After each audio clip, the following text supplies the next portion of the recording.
Welcome everybody, welcome to the first webinar of our 10th enterprise series. This morning we're going to be talking about effectively navigating the salary review process. So if you are here to learn about setting up business in China, you are in the wrong place. I'm sure there's one on that at some other point. So there's always lots of familiar names on the delegate list. So most of you probably are quite familiar with who we are and may indeed be clients. But for those of you who aren't, MKS is a top 15 audit, tax and advisory firm. We work with businesses across all different sectors, with entrepreneurial businesses as well as lots of not-for-profit and private client. And we're also part of More Global as well, which is an international network, so very well placed to help you with any international plans that you may have. Fair remuneration strategies can really improve employee retention and productivity and engagement, and effective salary reviews really are key to ensuring that your people feel valued and that they continue to perform, particularly in these challenging times. So in this seminar, advisors from our business advisory and reward services businesses are going to discuss how you navigate the salary review process and that whole sort of landscape, because it really is not an easy task. So I'm delighted to introduce Joe Regan, who is Director of People Advisory at MKS. And Joe has previously been Chief People Officer at LK Bennett and has held other HR roles for flagship brands such as Selfridges, L'Oreal and Sainsbury's and Bupa. So really his experience means that he can bring a real advantage in having been sort of sat on the other side of the coin and done it in-house. And also delighted to welcome, I think this is possibly your first webinar that you've done with us, Sally. So delighted to welcome Sally, who's Head of Reward Services. And she has over 25 years experience in total reward management. And she's worked alongside HR and reward teams and shares expertise and experience in developing creative and sustainable reward solutions. You know, the sustainable bit being very important there, to motivate and incentivize employees and to drive business performance as well. So I'm going to be doing some light sharing and asking Joe and Sally some questions, but a little bit of housekeeping really. Please do ask questions yourselves. Please do put them in the Q&A function. They're much easier to keep track of there. It'll be much more interesting if you ask the questions that you want to ask, and I can weave those in to the questions that we've got pre-prepared. Please do fill out the feedback form at the end of the webinar. It's super useful in helping us shape future webinars. And it is being recorded. So if any of your colleagues or peers were unable to make this morning's session, then please do share the link to the recording with them. So Sally, I think we're going to start off with a question for you, sort of a broad contextual question really, in terms of just tell us a bit more about what we mean by a salary review process.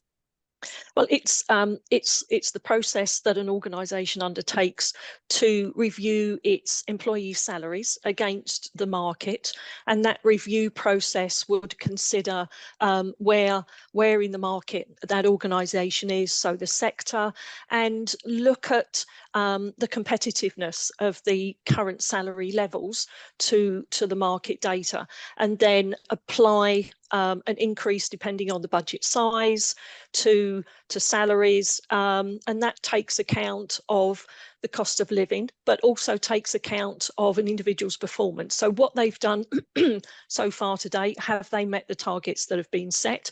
And also, where do you want that individual to be performance-wise? What are the targets? What are the potentials that role and that individual should be bringing? And they're the sort of the main concepts of an annual salary review. Joe, have you got anything that you think can sort of add to that? No, I think you've covered that off. I think it is really about focusing on where you want to be positioned as an employer of choice, and where budgetary you can make a difference in terms of moving people's performance through pay. I mean, I suppose following on from that, Sally, what are the sort of key considerations to ensuring that a salary review process is effective, and I guess what does effective look like? Well, I've been delivering salary reviews for over 25 years. I've got a tried and tested method, and it really doesn't matter the size of the organization. That tried and tested method are the basic principles that are used, and it's about looking and having a clear roadmap of the process, of the timelines, who are your who are your key stakeholders, and liaising with those key stakeholders. So they could be your HR managers, your managers out in the business, HR, and often if there's a HR business partner role, they are the eyes and ears out in the business. And these stakeholders are going to be your new best friends for the process of the salary review. And it's making sure that that the process is engaging so that the end result motivates. And there needs to be some insight prior to the salary review process. And this is where benchmarking comes into place. So you would look at where the organisation sits within a sector, within a business, and internally what that salary data is, so within teams and within the wider business as well. And what are the impacts of the budget on the salary within the teams? And so what I would do is I would look at externally. There's a number of salary databases that I've used and that we have access to. So we would make sure that we're fully familiar with the sector, with the organisation, with the roles, and I would then analyse that data and come back with, so this is this is what the salary data looks like for your roles and for your business, particular in the market. But that data is only, it's sort of a moment in time. These salary databases are updated sort of typically every 6 months.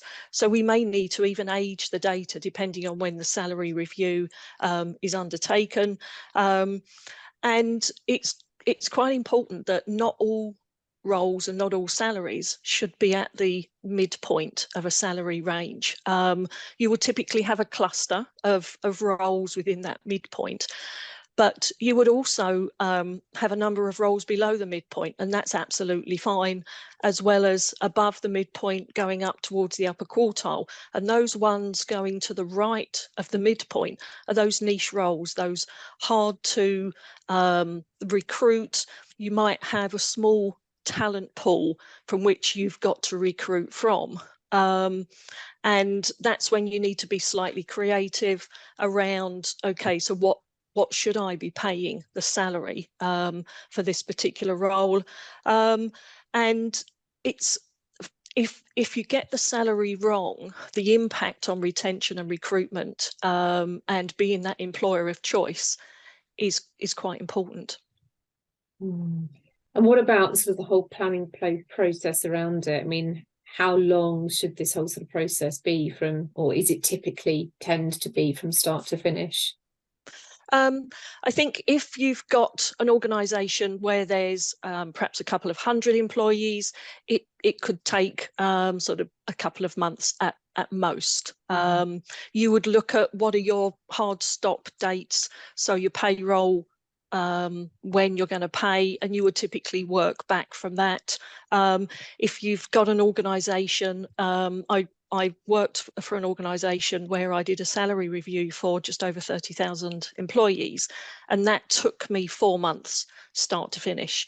And that included communicating with all of those key stakeholders, taking them through and just outlining and making sure that those stakeholders know what their responsibilities are within the process and why it's important that we've got this timeline.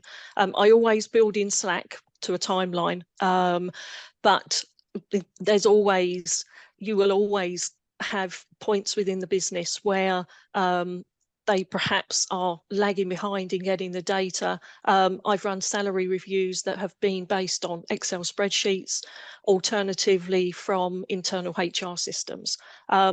Both have their pros and cons. Excel spreadsheets, you could have, you know, numerous Excel spreadsheets going around the business. You've then got to collate that data back, which is why it's important that you keep that stakeholder relationship going, so that I always have regular updates with the individuals out in the business, just to say, okay, how's it going?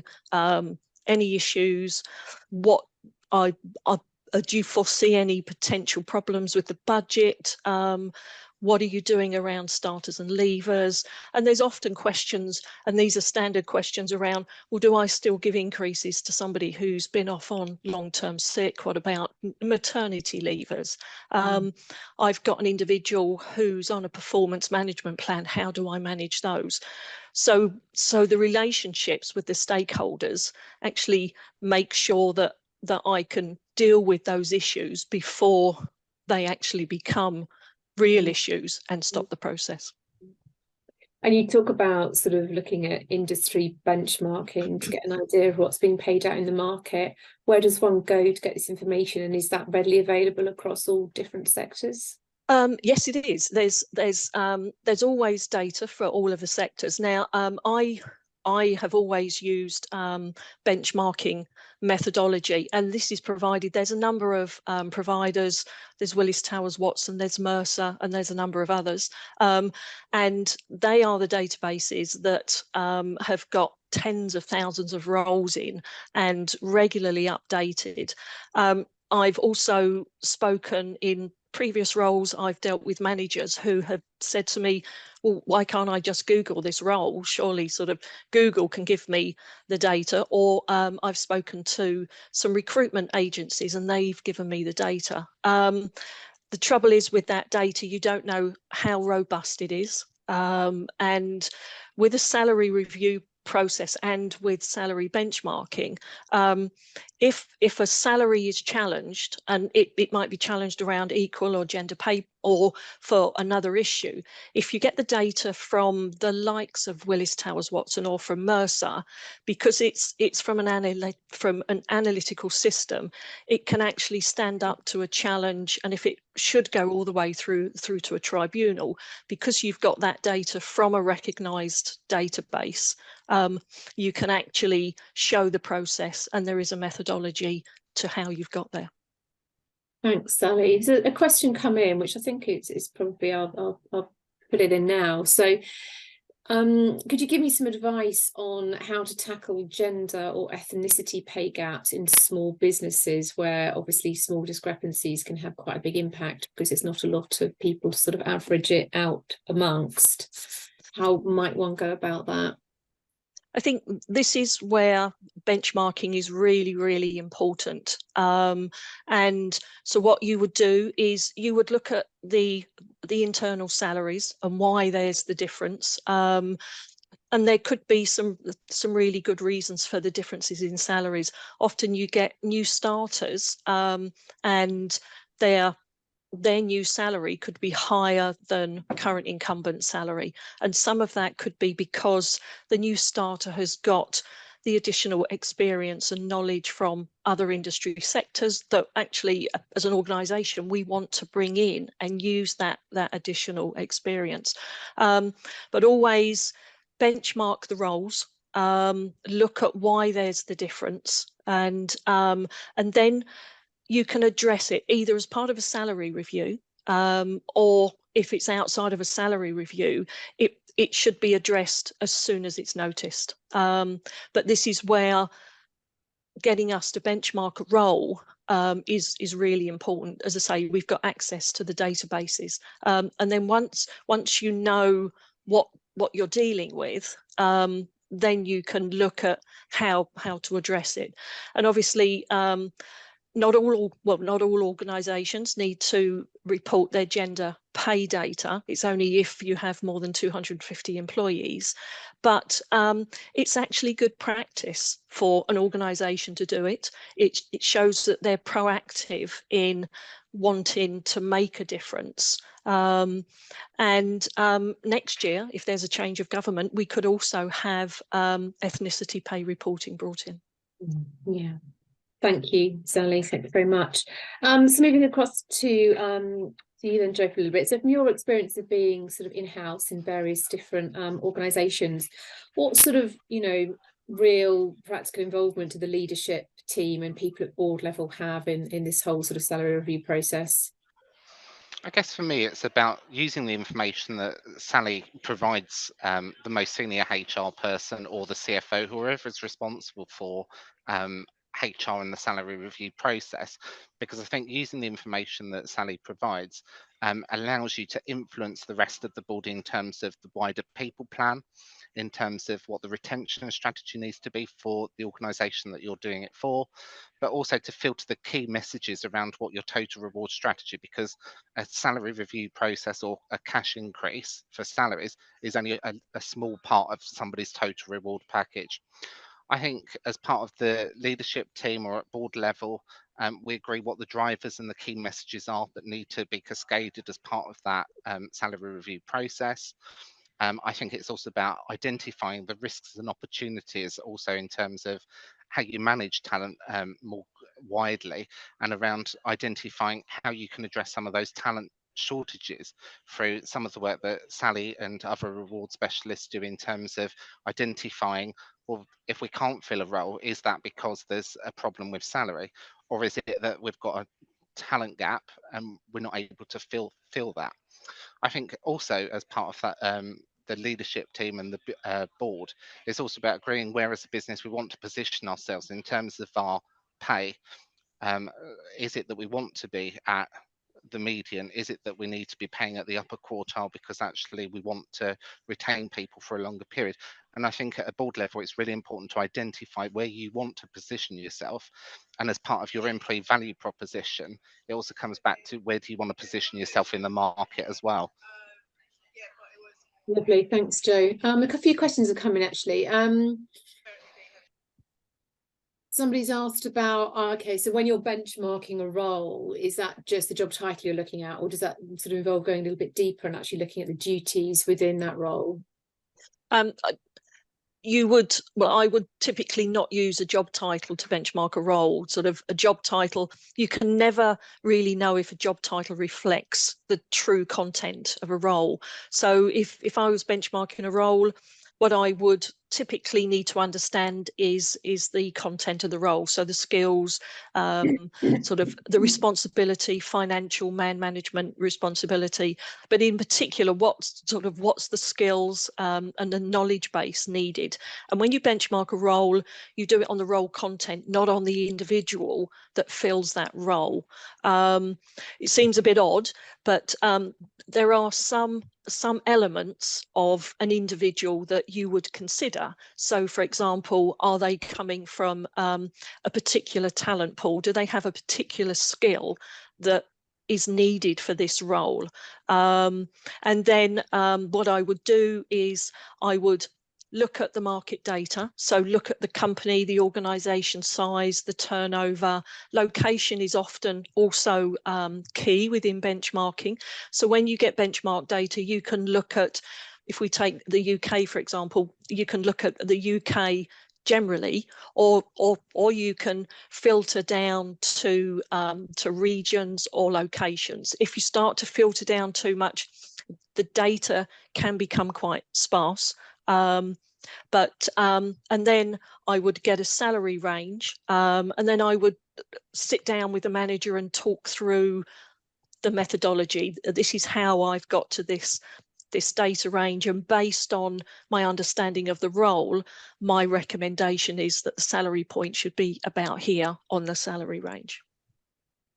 Another interesting question has come in, which is how much would you recommend that we share openly with all staff the benchmark data that we are using? That's a very interesting one, and generally it is, in terms of how much do people just talk down the pub about how much they're all on, and you know, it can I get mean, quite with quite quickly. it is, but with benchmarking data, it's not just about here's a salary range. It's about how we've got to that salary range and what does it mean. So you can look at a salary range and think, well, actually, my salary's here.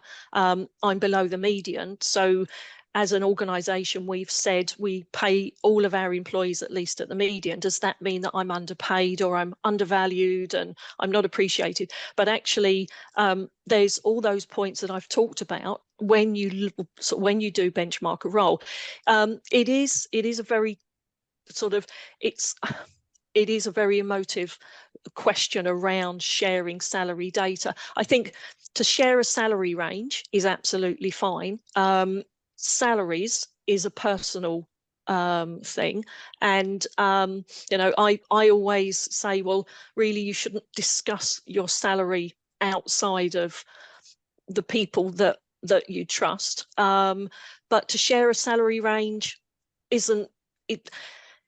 I I think it's okay to share a salary range as long as you explain how you've got to that salary range. Thank you. And somebody else has asked what the typical costs in getting sort of salary compensation guidance. Is that an expensive exercise or? It depends on the size of the ask. I mean, if we're looking at an organisation that's got 33,000 people and we have to benchmark each and every role, there's other aspects involved. You would need to look at the framework, the career framework, the structure as well. So it will depend on the size of the ask as to the cost. Yeah, sure. And a very specific question. We're a medium-sized charity. Is there a preferred database that we can use to benchmark our salaries from? Now, yeah, there's a database called Mercer. There's also a database called Willis Towers Watson, and these databases, they have most of the same jobs, but some of them have more of charity or more of finance, for example. There's a database called Radford, which is very tech based, and there's a couple of other databases that concentrate on certain other sectors. But I'm more than happy to talk through the best use of market data. Lovely, thank you. And I mean, what is happening out in the market now? How are people dealing with salary reviews? What sort of pay rises are they given? I mean, we talked about it being salary review season. When do they really sort of all kick in earnest?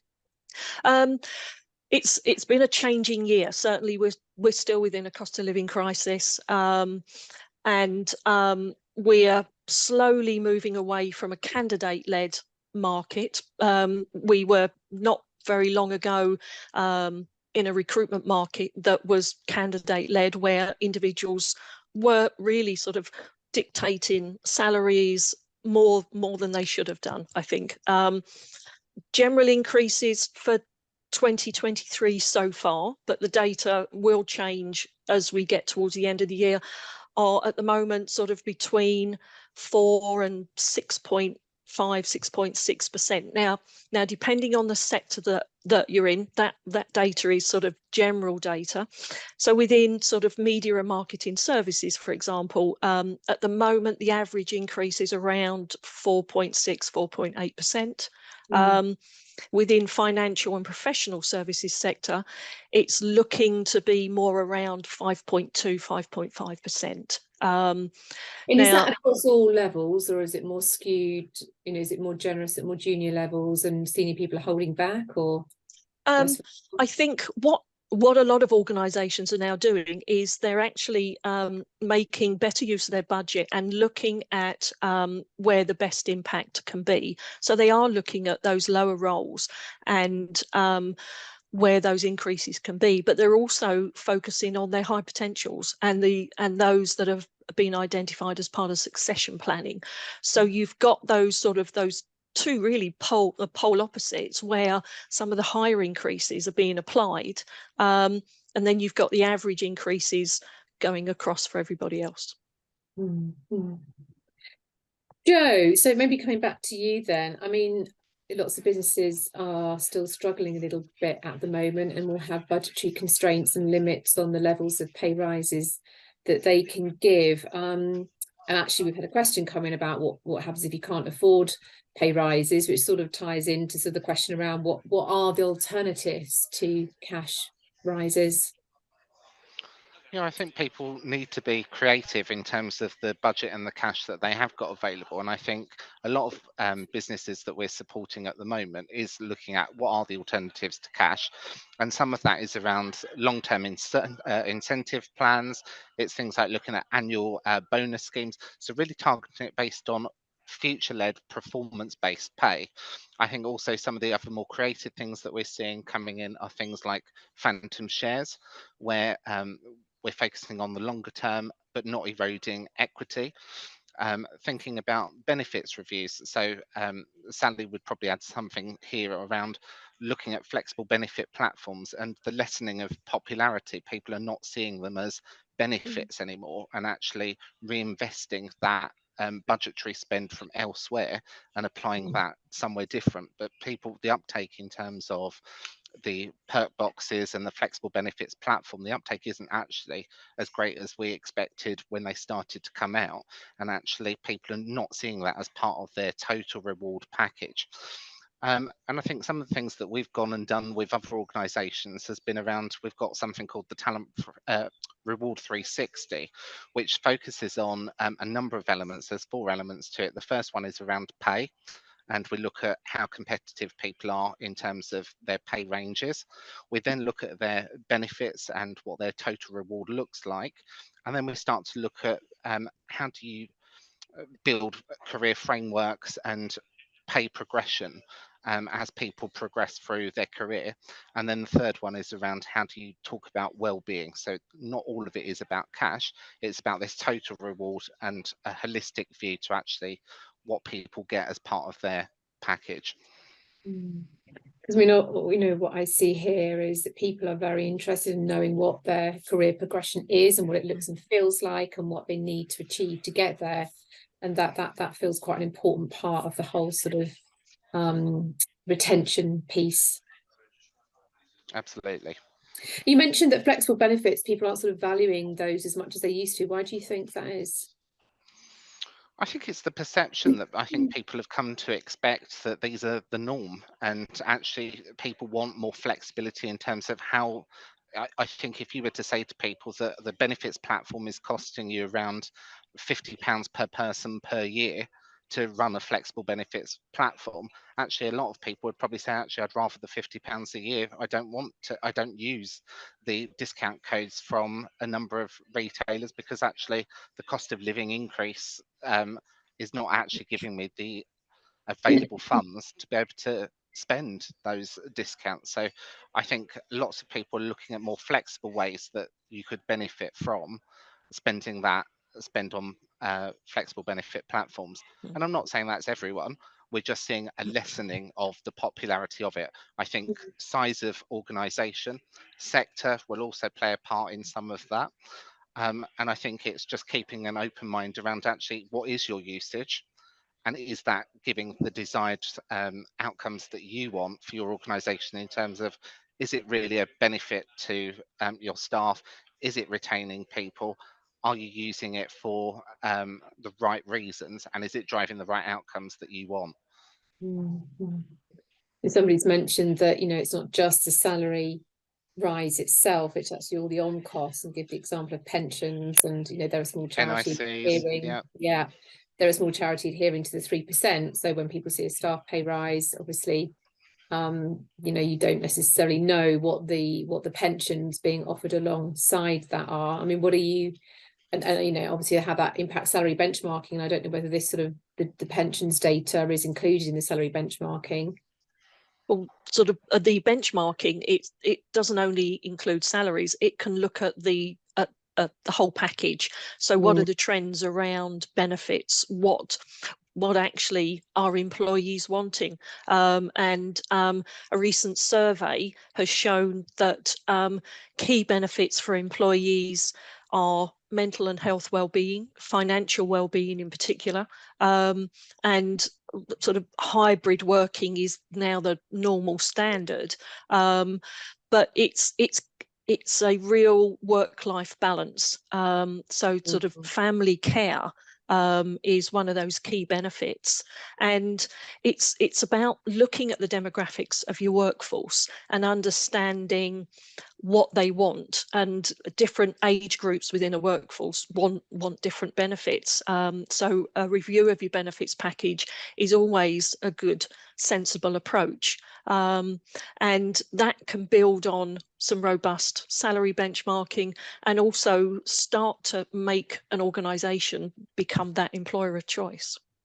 I mean, what generally are people doing with pensions at the moment when they're sort of considering those as part of the whole reward package?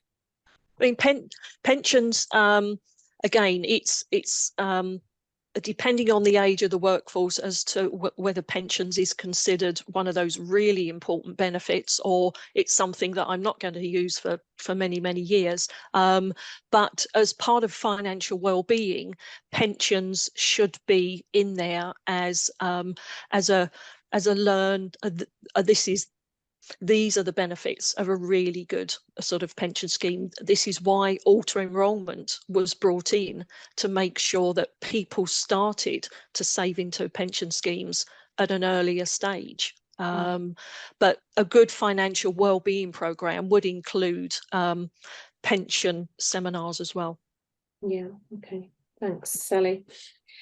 I mean, at what stage, and sort of, I guess, stage/size does a business need to be before it sort of considers introducing a sort of a more formalised career framework with pay scales and things like that? I think, I mean, you can have a good career framework with a few handful of employees. It always gives that clear career development view for individuals, and it also, by having a career framework in place, you would be able to look at the roles and group them if necessary, and then you could have a different salary range for different groups of roles. So and that's putting jobs into a framework, so a job framework or a family framework, which then fits into the overall career framework, and depending on the size of the organisation as to how long that review takes, and part of that review, a sense check of job titles as well. But it does allow you to differentiate on salary ranges for different roles. Somebody's asked here about would doing things like cutting people's contractual hours with no loss of pay be a method of helping employees or retaining them? I can't see many employees complaining about that.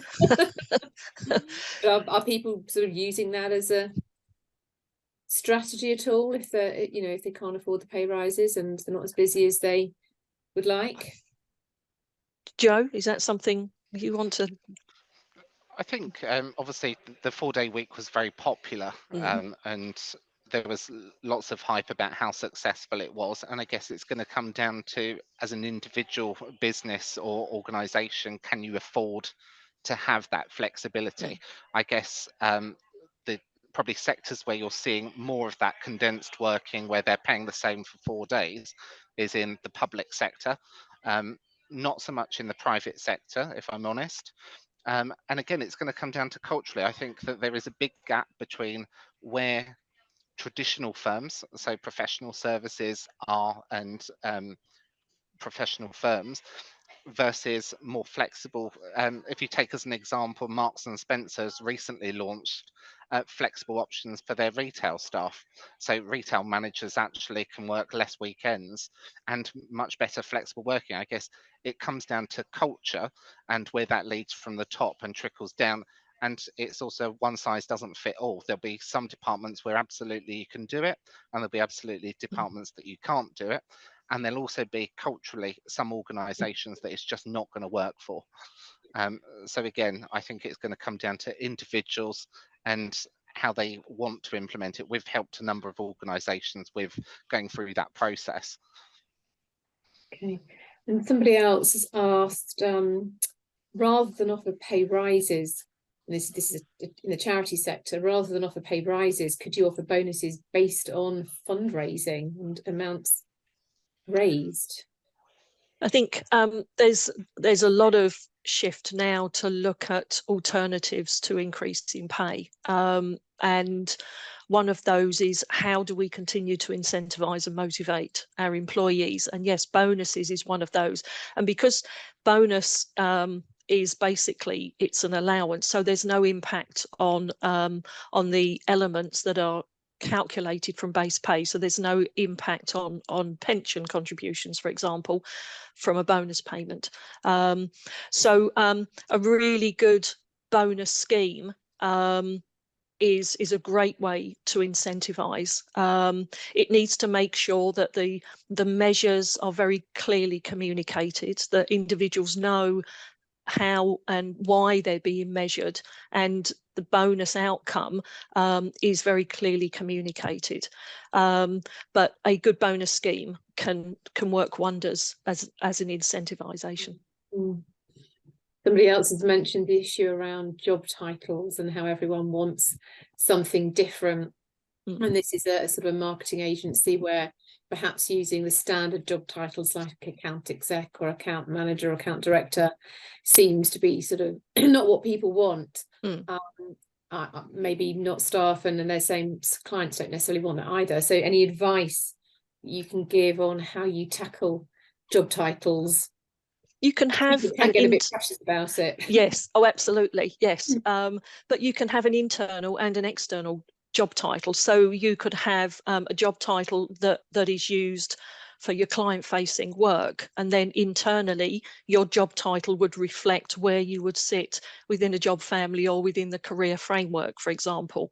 And I've seen many organisations use this two-level of job titles, and as long as sort of everybody isn't a director, or that there, I think one of the issues is not giving a free type area for job titles. I think a good sense approach to, this is the job title, sort of, and this is why. But again, a use of the internal and the external job title can often work well where there needs to be that difference. They like that suggestion.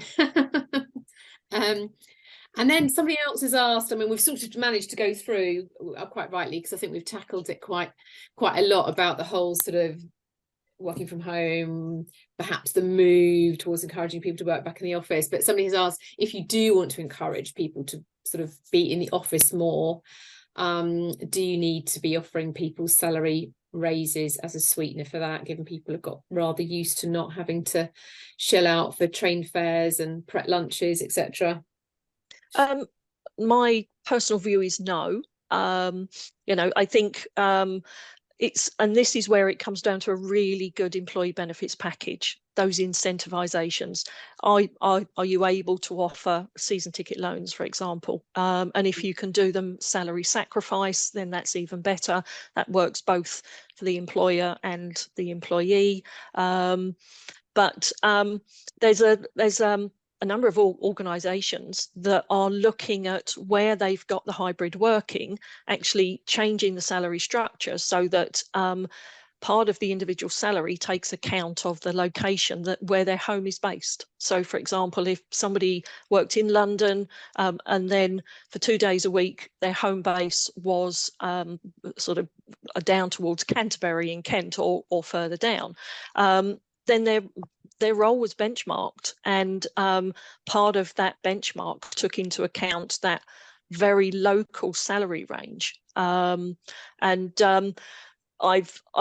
spoken to organisations that where they've looked to bring that in, that's actually been a bit of a push for employees to come back into the office, because there's a potential decrease in salary. I mean, that's not the way to go, as a push to come back in. But this is where people have said, no, actually, I really must have this 2 days a week, for example, at home. So that's a way round for organisations. We're looking but more at where the employee lives as the yes, guidance for the London waiting lot, rather than where the employer is. yes. So So the salary is split. So there's an element of yeah. where the work base is and an element of where the home base is. Interesting. But if that's not a consideration, let's look at the benefits package. Let's see how we can better incentivise. Yeah. And then the sort of final question I had really was sort of, you know, once the salary review process has all been approved and agreed and the new salary is applied, what next? That's not surely the end of it. Absolutely not. No, it's really looking at, okay, sort of what's happened, what went well, what perhaps didn't go so well, where were the areas for development, and just looking at what needs to be done for the next process, getting the feedback from all of those key stakeholders, and then communicating that feedback out. And then it's updating and linking into your people strategies, your talent strategies, because a salary review can often bring out areas and elements that will feed into recruitment strategies, talent strategies, and all those other policies and strategies that will then need reviewing and updating for the following year. And I imagine that it could all go hideously wrong. You could get it all right, and it could all go hideously wrong if you don't communicate it in the right way to people and explain to them why they sit here or there, or otherwise why it's less than they might think. So that bit must take some careful planning in terms of who is delivering that message and making sure they're up to speed with all of that, the right knowledge. Oh, absolutely. And communication is the key. So this is why when you're identifying your key stakeholders, you communicate with them very regularly, you keep them up to date, and you keep up to date on what's going on. And then towards the end of the process, you give those managers the tools to be able to have those conversations with their people. So you have a letter that explains, this is your increase and this is why. Sort of, if it's based on a combination of company finances and individual performance, then put that in the letter, and explain to individuals, so increases are going to be paid in this salary, and so it is good and clear communication is really key to the success, or one of the big elements to a successful salary review. And I think also being creative around how you communicate total reward. So some of the successful organisations that communicate total reward, they issue things like a total reward statement. So actually it's not just about what you're getting as a salary. They actually highlight what you're getting as a pension, what are you getting as flexible benefits, such as private healthcare, all of those things added, that your salary might be X, but actually when you add on all of the other contributions, actually your salary isn't just that, it's a much bigger thing that people actually don't realise when they're comparing apples with apples or apples with pears, if they're comparing elsewhere. Yeah, absolutely. Well, we have come to the witching hour. We are 1 minute past 10:45, so I'm going to wrap it up. Thank you so much, Joe and Sally, and thank you everyone who logged on, and thank you all for your questions as well. I think we've got one question left over. Maybe Sally or Joe, you could pick that up with them privately. Please all do fill in those feedback forms. They are super useful for helping shape what next webinars we run, time of day we run them, etc., etc. So thank you very much for all logging on, and enjoy the rest of your day. Thank you. Thank you. Thank you.